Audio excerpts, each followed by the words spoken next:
Ce jour-là, tu t'étais cassé un bras et j'étais venu près de toi. J'étais venu près de toi dans le lit.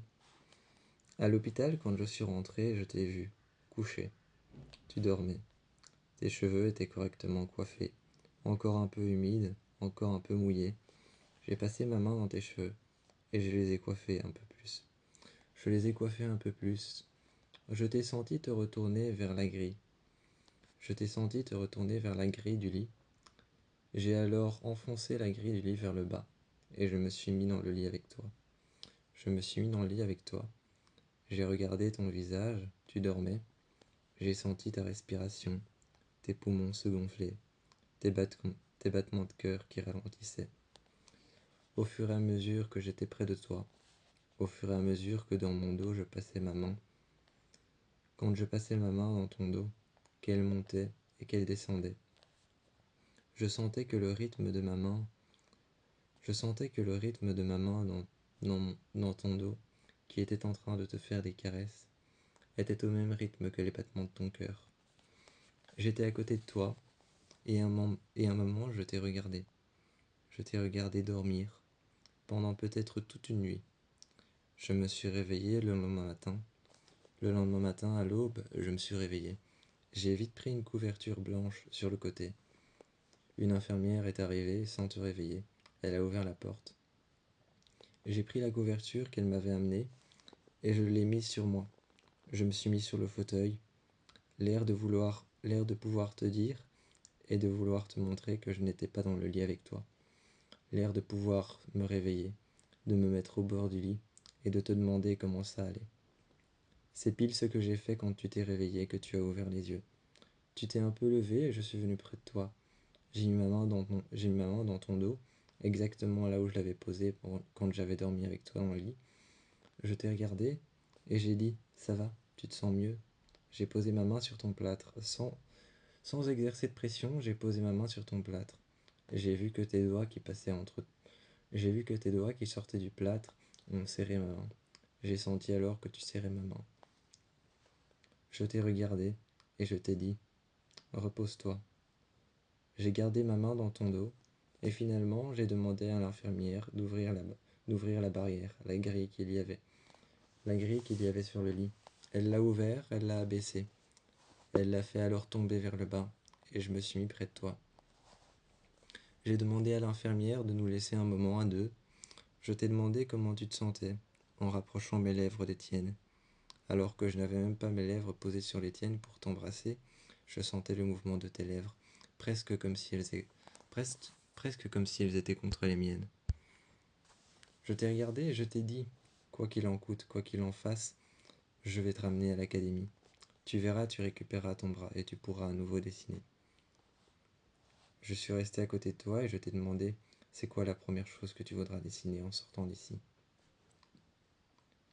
Tu m'as regardé, tu as posé ta main sur mes joues, tu as posé ta main dans mes cheveux, tu m'as embrassé, tu as posé délicatement tes lèvres sur les miennes.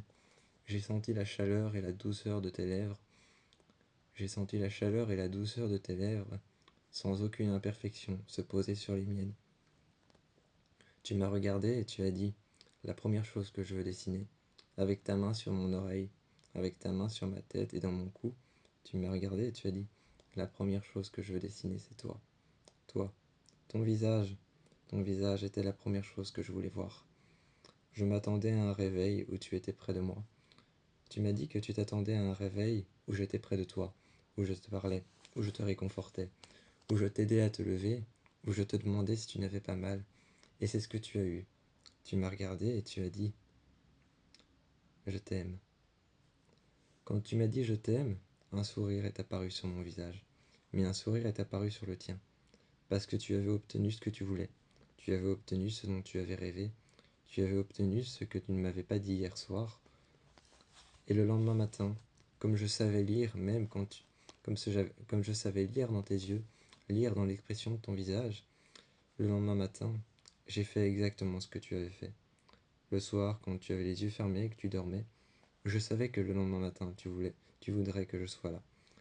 Je savais que le lendemain matin, tu voudrais que je sois là, posé près de toi, à côté du lit, la tête juste à côté de toi. la tête inclinée contre ton bras. Pas ton bras avec le plâtre, mais ton autre bras. Peut-être un peu sur tes épaules. Je savais que c'était ça que tu voulais. Un moment, j'ai apporté mon calepin. Je l'ai mis sur la table et j'ai commencé à te dessiner dans ton lit. Tu me regardais et tu te levais. De temps en temps, je faisais des allers-retours et j'allais te voir. Je disais mais non, reste assis, attends. Toi, tu te relevais, mais tu disais tu dessines quoi? Je veux voir. Un moment, mon dessin était fini, mais je faisais certains allers-retours pour pouvoir te remettre sous tes couvertures. Je prenais soin de toi. Quand ton, quand ton plateau arrivait par un, quand ton plateau arrivait, servi par un infirmier, et qu'il repartait, je sentais l'odeur des repas, et je t'apportais ton plateau. Tu mangeais calmement, mais moi, je te dessinais. Je te dessinais toi. Pas en train de manger, mais comme je t'imaginais, hier soir, couché en train de dormir. Alors je t'ai montré le dessin de toi, comment tu étais quand tu dormais avec les yeux fermés, parce que tu ne t'es jamais imaginé dormir les yeux fermés. Quand on est rentré à l'académie, une odeur très familière nous a accompagnés. Une odeur très familière nous a accompagnés tout le long du couloir, une odeur de lac. La laque qu'on vaporisait sur nos dessins, sur nos feuilles cartonnées, la laque qu'on vaporisait sur nos dessins, sur nos feuilles cartonnées et sur nos dessins qui étaient faits au fusain ou qui étaient faits au crayon. Cette laque qu'on vaporisait dessus, cette odeur si familière mais qui de temps en temps nous donnait la migraine à tous les deux, quand on est rentré dans notre appartement, quand on est rentré dans notre loft, dans notre appartement, tous nos dessins étaient accrochés. Tu es venu à côté de moi, tu m'as tenu la main, tu as mis ta main dans la poche arrière de mon jeans, tu m'as regardé, tu m'as embrassé. J'ai accroché le, j'ai accroché avec un cadre en aluminium. Avec un cadre en aluminium, j'ai accroché alors ce cadre tout léger au mur avec mon dessin qui était dedans. Mon dessin de toi en train de dormir, juste à côté d'un dessin que tu avais fait, une femme qui était couchée dans un lit. Elle avait des draps autour d'elle, des draps beige et blancs. Tu l'avais fait au fusain gris. Tu l'avais fait au fusain gris et aussi au fusain beige et au fusain rouge. Tu avais fait ça au fusain à l'argile rouge, au fusain brun. Tu avais fait ce dessin, il était juste à côté, il était grand, sur une feuille A3, dans un cadre noir. Moi j'avais posé mon petit dessin que j'avais fait assis, juste dans la chambre d'hôpital. Je t'ai regardé et je l'ai posé à côté. Tu m'as regardé et tu as dit, voilà, maintenant on est quitte.